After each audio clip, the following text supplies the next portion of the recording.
Welcome, students. Today I am starting a new topic in this unit. Last topic, Introduction to Web Service. इस पे कुछ part आपने पहले भी मैंने डिस्कस किया था और आपने शायद लिख भी दिया हो. अगर लिख दिया है तो इसको दोबारा लिखने की ज़रूरत नहीं है, केवल आप समझ लीजिए. www stand for world wide web, also known web. It is a collection of websites or web pages stored in a web server and connected to device through the internet. Means www जो होता है आपका जो text है, image है, audio है, sound है, animations है, किसी भी वेबसाइट में उन सब को जो स्टोर करके रखता है, जो वो है आपका world wide web. www with the internet allows retrieval and display of, this is the main important line, retrieval of and display of website to your device. And history में अगर हम जाते हैं तो 1989 में सबसे पहले टिम ली ने इसको डेवलप किया था. तो उस टाइम जो था इंटरनेट और hypertext as available at that time, but no one thought how to use the internet to link to share the document to another. तो टिम ने सबसे पहले इस टेक्नोलॉजी को यूज़ करके HTML, URL, HTTP इन सब का कंबाइंड यूज़ करके इसको डेवलप किया. HTML बेसिकली क्या है, एक हाइपर टेक्स्ट मार्कअप लैंग्वेज है जो बेसिकली इसलिए डिज़ाइन की गई है जिससे कि आप अपने छोटे छोटे वेब पेज वगैरह बना सके. तो एक लैंग्वेज पूरी लैंग्वेज से, जैसे आप पता है कि ये पाइथन लैंग्वेज है, तो उसी तरह से HTML एक वेब साइट डेवलप करने के लिए एक लैंग्वेज है. तो इसका फुल फॉर्म है hypertext markup language. Hypertext markup language is the standard markup language for document design to be displayed in the web browser. और जब भी आपको वेबसाइट बनानी है या वेबसाइट में देखना है तो आपको हमेशा एक ब्राउज़र की ज़रूरत होती है, तो जिसके थ्रू हम उसको व्यू कर सकते हैं. It is based on a code. कुछ कोड इसमें लिखने पड़ते हैं, अगर आपने शायद 10th क्लास या 9th क्लास में शायद किया हो. HTML टैग ये जैसे सबसे लास्ट वाली लाइन में लिखे हैं HTML title, these are the examples of tags. तो केवल जस्ट इंट्रोडक्शन है आपको बहुत ज़्यादा इसमें करना नहीं है. इसके बाद आता है XML. ये इसका एडवांस है. पहले HTML था, अब XML में हम प्रोग्रामिंग करते हैं. दोनों में एग्जाम में कई बार डिफरेंस आ जाता है. What is the difference between HTML XML. इसके नेक्स्ट स्लाइड्स में मैंने इसको बताया गया है कि what is the difference between XML and HTML. Basically XML जो है extensible markup language. It defines the set of rules in coding documents in a format that is both human readable and machine readable. This is the main important difference, human readable as well as machine readable. It allows to exchange the data between heterogeneous system. और ये last जो है, tags are not predefined, we can create our own tags, मतलब आप अपने आप से tags बना सकते हैं और ये केस सेंसिटिव है, जबकि HTML केस सेंसिटिव नहीं है. This is the difference. First difference, it is focus on the presentation of data, how the data will appear on the web page. और XML में क्या होता है कि डेटा कैसे स्टोर किया गया है उस पर ज़्यादा इम्पोर्टेंस दी जाती है उसको, कि data how the data is stored in the XML. Tags are HTML में tags are fixed, we can not change. और आपका जो XML है उसमें आप नए टैग्स क्रिएट कर सकते हैं अपने आप से. HTML केस सेंसिटिव नहीं है, आप कैपिटल लिखिए, स्मॉल लिखिए, दोनों में आप प्रोग्रामिंग कर सकते हैं. और जबकि XML में आप केस सेंसिटिव है, जैसे पाइथन है, बिल्कुल उसी तरह से. ऑर्डरिंग ऑफ टैग का भी इतना इंपॉर्टेंट नहीं है. और जबकि इसमें एक नेस्टिंग होता है, जैसे आपने लूप से पढ़ा कि पहला लूप अगर आपने शुरू किया फिर उसके बाद दूसरा लूप शुरू किया तो उसके ऑर्डर में ही उनको फिनिश करना होता है. HTTP ये पहले भी किया है, hypertext transfer protocol. It is use to transfer all the files and other data from one computer to another on the world wide web.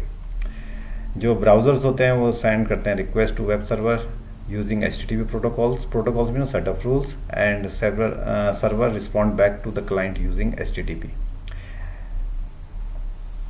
इसमें एग्जाम्पल दे रखा है कि HTTP किस तरह से see the format of the URL, जैसे google.com का दिया हुआ है. डोमेन नेम क्या होता है, कई बार डिफरेंस भी आता है कि URL और डोमेन नेम्स में क्या डिफरेंस है. ये मैंने पहले भी कराया, जस्ट थोड़ा सा देख लीजिए. इसमें communicating with the computer on the internet using IP address is practically impossible as it is a very difficult to remember IP address. Actually IP address एक नंबर होता है, उसको याद करना बहुत मुश्किल होता है. तो हम क्या करते हैं, उन नंबर्स की जगह एक नाम को डिफाइन कर देते हैं. जैसे हमारे स्कूल की वेबसाइट है देहरादून बीरपुर www.kvs.ac.in। एक्चुअली में इंटरनली इसमें इसको कोई ना कोई नंबर दिया हुआ है, उस नंबर से ये साइट खुलेगी, लेकिन नंबर याद करना थोड़ा मुश्किल होता है, तो हमने उसको थोड़ा सा इस तरह सा नाम दिया हुआ है जिससे कि आप इसमें याद रख सकें, जैसे देहरादून birpur.kvs.ac.in। तो this is the domain name. System has been developed to assign a names to IP address and maintain database of these names corresponding to IP address, उससे रिलेट करता है। These names are referred as a domain name. Example cbsc.nic.in, ये मैंने अपने school का बताया था, इन्होंने cbsc.nic.in is the name of domain name. It is used in URL. URL में कब यूज होता है? जब इसके आगे www लग जाता है तो पूरा URL बन जाता है। कुछ डोमेन नेम में एक्सटेंशंस होती हैं, उनके .com कमर्शियल के लिए, .edu educational, .gov government and .net network organisations के लिए, और .org ऑर्गेनाइजेशंस के लिए। कंट्रीज़ के भी स्पेसिफिक होते हैं, .in India, .eu Australia and .us United state of America. ये URL बता दिया, जिसमें देखो URL में HTTP आपका लग गया और विद वेबसाइट डोमेन नेम। तो डोमेन नेम और HTTP के साथ मिलके या www के साथ मिलके ये क्या बन गया आपका URL, uniform resource locator. Website, अब वेबसाइट हम जनरली किस लिए डेवलप करते हैं? किसी पर्टिकुलर इन्फॉर्मेशंस के लिए। जैसे हमें कोई भी इन्फॉर्मेशंस प्रेजेंट करनी है अपने वेबसाइट्स में, तो हम उसको पहले HTML या किसी भी लैंग्वेज में उसको डाउनलोड करके फिर उसको पब्लिश करते हैं। तो उसके लिए हमें वेबसाइट बेसिकली क्या होता है? Collections of pages and related contents, मतलब उसी से रिलेटेड कंटेंट होगी किसी एक वेबसाइट में, उसी से रिलेटेड। जैसे KV वीरपुर की साइट है तो उसमें KV वीरपुर से रिलेटेड इन्फॉर्मेशन होगी।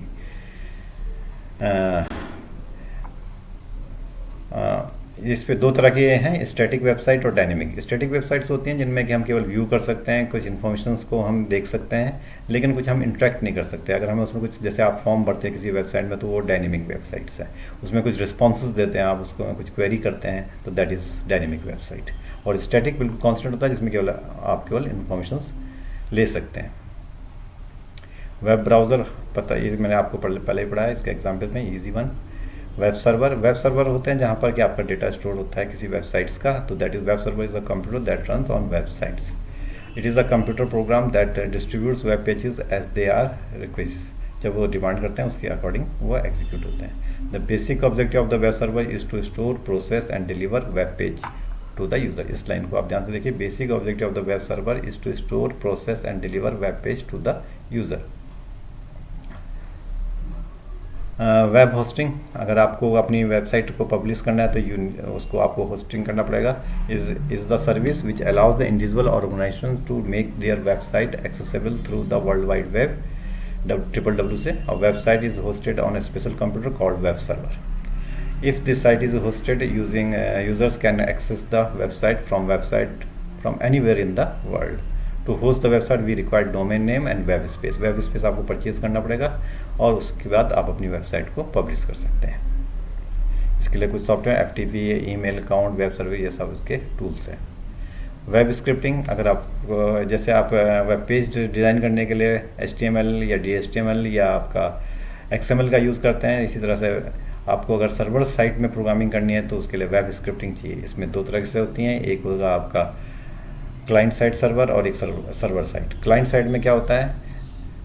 जावा स्क्रिप्ट हो गया, VB स्क्रिप्ट हो गया, एक्शन स्क्रिप्ट, ये प्रोग्रामिंग के पार्ट है। जैसे HTML है, इसमें थोड़ा सा प्रोग्रामिंग लूप्स वगैरह, इफ कंडीशंस नहीं होती हैं, तो उसके लिए हमें स्क्रिप्ट का यूज़ करना पड़ता है। अगर हमें कहीं पर लूप की ज़रूरत पड़ती है तो जावा स्क्रिप्ट या VB स्क्रिप्ट को हम HTML पेज के साथ जोड़ सकते हैं, तो इसको हम क्लाइंट साइड स्क्रिप्ट बोलते हैं।